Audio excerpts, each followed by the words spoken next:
क्रांति का बिगुल बज गया है। नमस्कार, जन एक्सप्रेस में स्वागत है आपका। मैं हूं समीक्षा पांडे। भारत निर्वाचन आयोग ने असम, पश्चिम बंगाल समेत 5 राज्यों में चुनाव की तारीखों का ऐलान कर दिया है। कल 4 बजे दिल्ली के विज्ञान भवन में चुनाव आयुक्त ज्ञानेश कुमार ने प्रेस कॉन्फ्रेंस के माध्यम से 5 राज्यों के विधानसभा चुनाव की तारीखों का ऐलान कर दिया है। पश्चिम बंगाल में इस बार 2 चरणों में मतदान कराया जाएगा, जबकि पिछली बार यहां 8 चरणों में वोटिंग हुई थी। खबरों के मुताबिक असम, केरल और पुदुचेरी में एक ही चरण में 9 अप्रैल को मतदान होगा। बताते चले कि तमिलनाडु में 23 अप्रैल को वोट डाले जाएंगे। वहीं पश्चिम बंगाल में 2 चरणों में चुनाव होंगे। पहले चरण की वोटिंग 23 अप्रैल को होगी, जबकि दूसरे चरण के लिए 29 अप्रैल को मतदान कराया जाएगा। इन 5 राज्यों के विधानसभा चुनाव के नतीजे 4 मई को घोषित किए जाएंगे। बताते चले कि प्रेस कॉन्फ्रेंस के दौरान ज्ञानेश कुमार के साथ साथ सुखबीर सिंह सिंधु और विवेक जोशी भी शामिल रहे।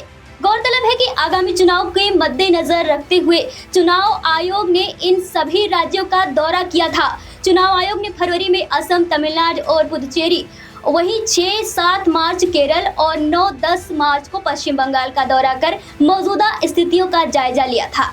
इस दौरान राजनीतिक दलों, पुलिस प्रशासन और सुरक्षा एजेंसियों की भी इस मीटिंग भी किया गया था।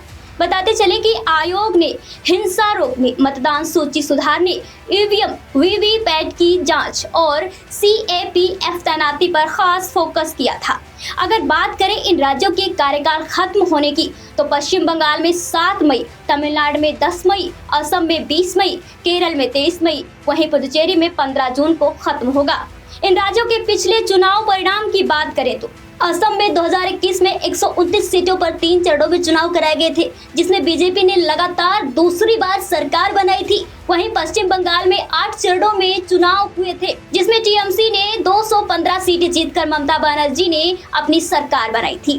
तमिलनाडु में एक ही चरण में चुनाव हुआ था, जिसमें डीएमके ने बहुमत हासिल किया था और एमके स्टालिन ने अपनी सरकार बनाई थी। बताते चले केरल में भी एक चरण में एलडीएफ ने 99 सीटें जीती और पिनराई विजयन दोबारा मुख्यमंत्री बने थे। पुदुचेरी में एनडीए ने 16 सीटें जीती थी, जिसके बाद एन रंगास्वामी मुख्यमंत्री बने थे।